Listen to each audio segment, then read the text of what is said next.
Workout Muse.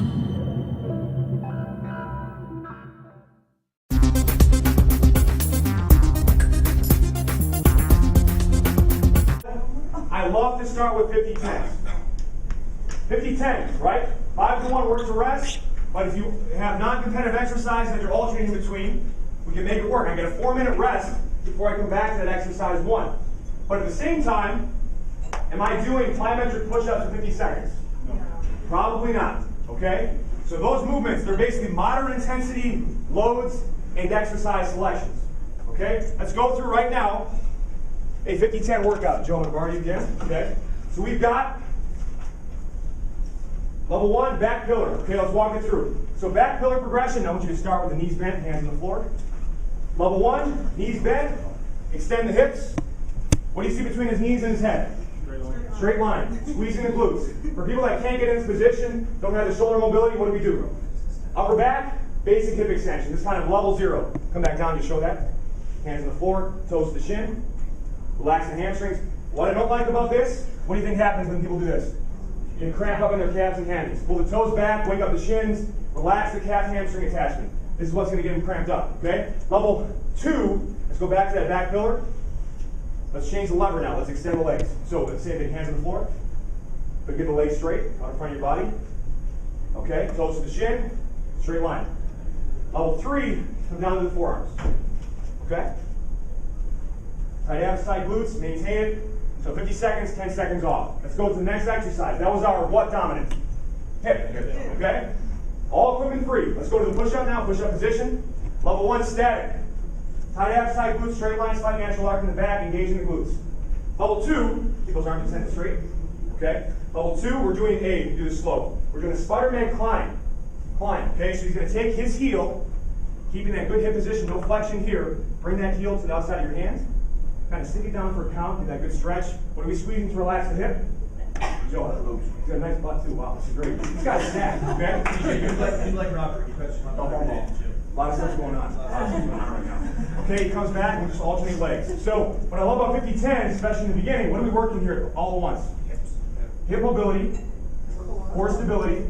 We're in our push-up position, which is the foundational upper body exercise in boot camp. Okay? What would I do in level 3? Integration progression. I'll add the push-up.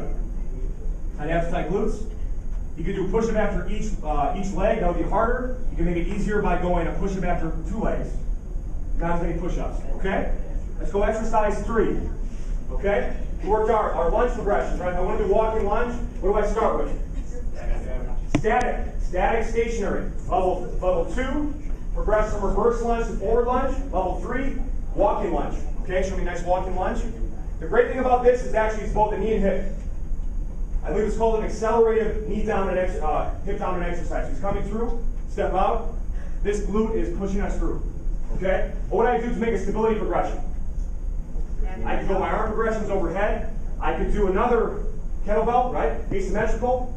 I've got to really square off. Progression overhead. Okay? If I integrated, I could have them go kind of combination walking sagittal lunge, walking lateral lunge. Integration progression, okay? Level exercise 4 and 5. Now, the biggest problem, right, in boot camp, no pulling equipment, right?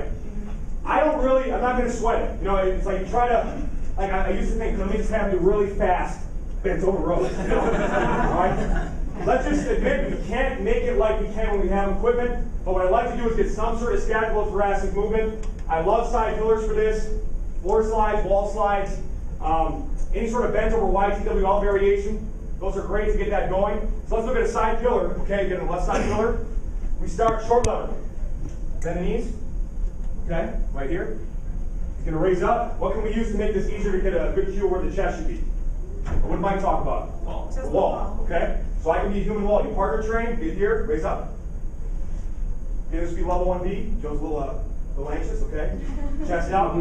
From there, we go into level 1, would just be get back up, turn level 2, raise up, legs straight, okay? Let's add an internal, external rotation. So now we've got scapular stability, glenohumeral mobility. So what Joe's going to do, actually, let's come up for a second. I want you to come here. I want you to internally rotate and try to touch the opposite shoulder blade. Come through the top. And then, let me show this actually, sorry. Hard to do without that. So I'm here. Internal, external, back and forth. Internal, external, okay?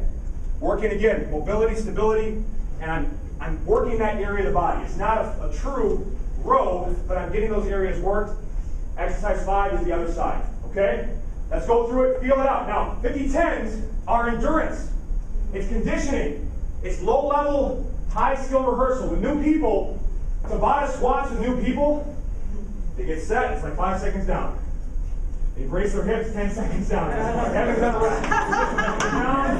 By the time they're done, they got 1 rep. It probably wasn't a good rep. Okay? 50 seconds allows people to get the right length of time, the right repetition to master the foundational movements.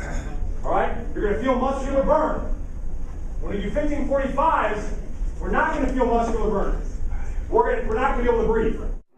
Workout Muse.